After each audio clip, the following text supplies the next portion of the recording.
buried in my soul.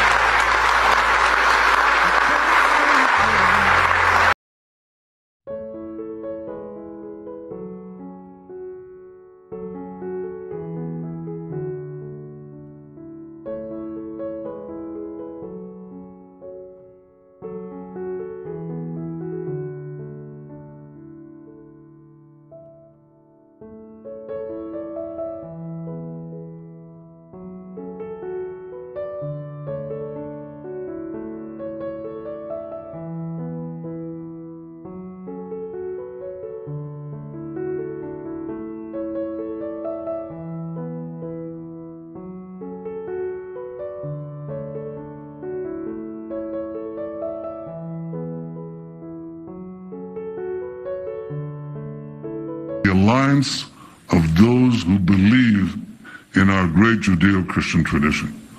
We have no better friends in the world than our Christian friends. And I want to thank each of you for your friendship.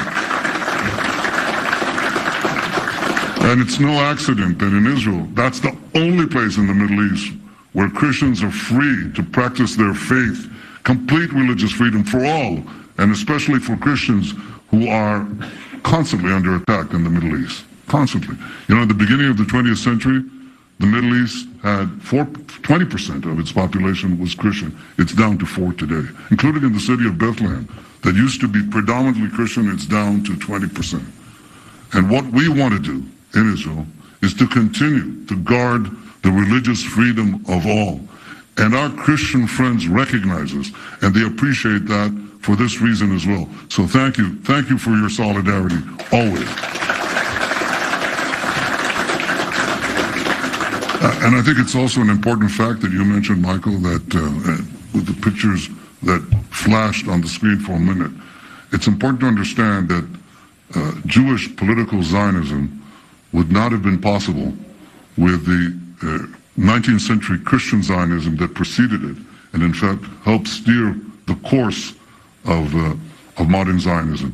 It's a fact that when Herzl spoke at the beginning, I think in 1903 in London, his greatest supporters were Christian Zionists, including Lloyd George, including Balfour and others.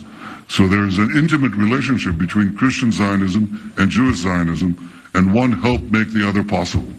I think that today we have a common cause not only to protect Christians and Yazidis and Muslims and Jews, obviously, everywhere, but to protect our view of a civilization that guarantees individual rights, guarantees democracies, guarantees individual freedom. These are the elements that guide us. What does Israel stand for? Freedom. Freedom. The freedom of a nation that reemerged from the ashes and from exile. The freedom of people to speak their mind. The freedom of people to practice their faith. This is what we stand for. Now those who oppose us, which you mentioned, the new anti-Semitism, I think the best way to fight them is not merely to speak the truth, but also to expose these delegitimizers. Who do they stand with? Who do they stand with? They stand with Hamas, who shoots people in the back of the head in the square in Gaza. They stand with Daesh, who beheads people. They stand with Iran, the great protector of human rights. This is who they stand for. And I think that too has to be exposed. It's not only defense, it's also offense. And I would say, from my experience in everything, offense first. Offense first. Delegitimize the delegitimizers. You should do that everywhere, in the campuses, in the media, and here. So I welcome the opportunity to speak to the Friends of Zion. I welcome the opportunity to speak to our Christian friends. So why do you think the claim that the Palestinians were somehow there in Israel first and have been displaced in a colonial occupation, let's say, by the Jews, why do you think that idea has gained such cachet, not least in the West? Because of ignorance? I mean, what do you mean they were here first? Well, you know, you're familiar with the story of Jesus, right? Jesus was a Jewish rabbi living 2,000 years ago. He was a rabbi from the Galilee, okay? He came to Jerusalem, he turned the money tables of the tables of the money changers on the Temple Mount. Where did that happen? Did it happen in Tibet? It happened here. Jerusalem was our capital. King David made it our capital 3,000 years ago. So the Jews are here. To try to say that they weren't here and that the Palestinians were here thousands of years ago is ridiculous. Anybody, anybody who can, you can actually Google this and find out how absurd this thing is. So as far as reinventing ancient history, that is unpardonable, because anybody can find out and understand that the Jews were here for thousands of years, the Palestinians weren't here. In the name of peace, they've killed innocent children, father and mother, elderlies, destroyed life, families, in the name of peace. I don't care what people say. What is happening in Israel currently as we speak? What peace? What peace? This group blames the other, and the other blames the other. Never-ending story. And in the meanwhile, innocent people are being killed, destroyed, vanishing from the face of this earth in the name of, this is my homeland. No, this is my homeland. This is my territory. No, this is my territory. Away with you. Because they're trying to do it their way, away from God. Until we receive the true divine God in our hearts, who is Jesus Christ of Nazareth. And Jesus Christ has got nothing to do with Christians, with anyone else. Jesus Christ is God for God's sake. He is not Orthodox. He is not Catholic, definitely not Protestant. He is none of you. He is God, the creator of everyone and everything visible and invisible.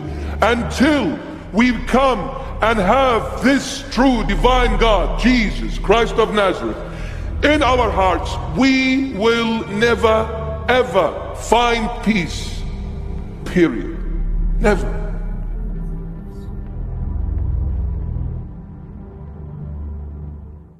Lalu Yesus masuk ke bait Allah dan mengusir semua orang yang berjual beli di halaman bait Allah. Ia membalikkan meja-meja penukar uang dan bangku-bangku pedagang merpati dan berkata kepada mereka, "Ada tertulis, rumahku akan disebut rumah doa, tetapi kamu menjadikannya sarang penyamun." Maka datanglah orang-orang buta dan orang-orang timpang kepadanya dalam bait Allah itu, dan mereka disembuhkannya. Ya, jadi itu dia videonya teman-teman. Kita sudah mendengarkan ya bagaimana Ibu Menlu, Ibu Retno, yang dimana dia merupakan Menteri Luar Negeri di zaman Presiden Pak Jokowi ya, di zaman kepemimpinan Pak Jokowi. Nah teman-teman, kita sudah melihat bagaimana ketika dia saat pamit, dia merasa sedih ya, dan dia juga meneteskan air mata, merasa terharu bahwa pengabdiannya terhadap negara ini sudah selesai. Nah teman-teman, sekalipun mungkin dalam hati kita ya, ada hal-hal yang mungkin masih belum cocok, yang masih belum sempurna di hati kita, apa yang dia sampaikan selama ini dalam hal menangani konflik antara Israel dengan Hamas ya, dan bahkan mereka mengeluarkan kutukan-kutukan terhadap Israel, dan mereka juga tidak mengutuk ketika ada kelompok Hamas itu di tanggal 7 Oktober di tahun 2023 menyerang secara tiba-tiba Israel, dan sama sekali mereka tidak angkat suara atau tidak angkat bicara, dan mereka tidak mau mengecam hal itu. Nah, sebenarnya kita sebagai negara yang non-blok atau yang merupakan negara yang mau mendamaikan kedua belah pihak, kalau memang niat kita mendamaikan mereka, maka kita harus merangkul keduanya dan kita harus duduk bersama membicarakan problem atau konflik yang sedang mereka hadapi saat ini, teman-teman ya. Jangan justru sampai kita berat sebelah, dan apalagi di dalam sudut pandang Israel, bahwa kelompok Hamas itu adalah kelompok teroris, teman-teman ya. Kelompok teroris yang dimana itu secara kemanusiaan, mereka sudah melanggar hukum internasional, dan itulah Israel bangkit untuk melawan itu, dan mereka hendak membinasakan itu karena kelompok Hamas yang duluan melakukan penawanan terhadap rakyat sipil Israel, ya. Dan kemudian kenapa Menlu tidak pernah angkat bicara dan tidak pernah meminta kepada kelompok ini untuk membebaskan tawanan-tawanan itu supaya segera terjadi perdamaian.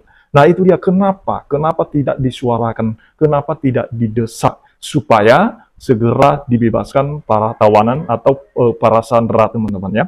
Nah, jadi kita sudah tahu bahwa di beberapa waktu yang lalu, teman-teman, ya, di mana Prabowo sudah dilantik dan semua nama-nama menterinya itu sudah dibacakan oleh dia, sudah disebutkan, dan kali ini tidak termasuk lagi Retno, ya, sebagai Menlu atau tidak menduduki jabatan di kementerian atau di kabinet Prabowo kali ini. Nah, teman-teman, kiranya ini harapan kita, kiranya Menlu yang baru ini itu bisa menangani secara cepat dan bisa dia netral dalam hal apapun, dia harus netral.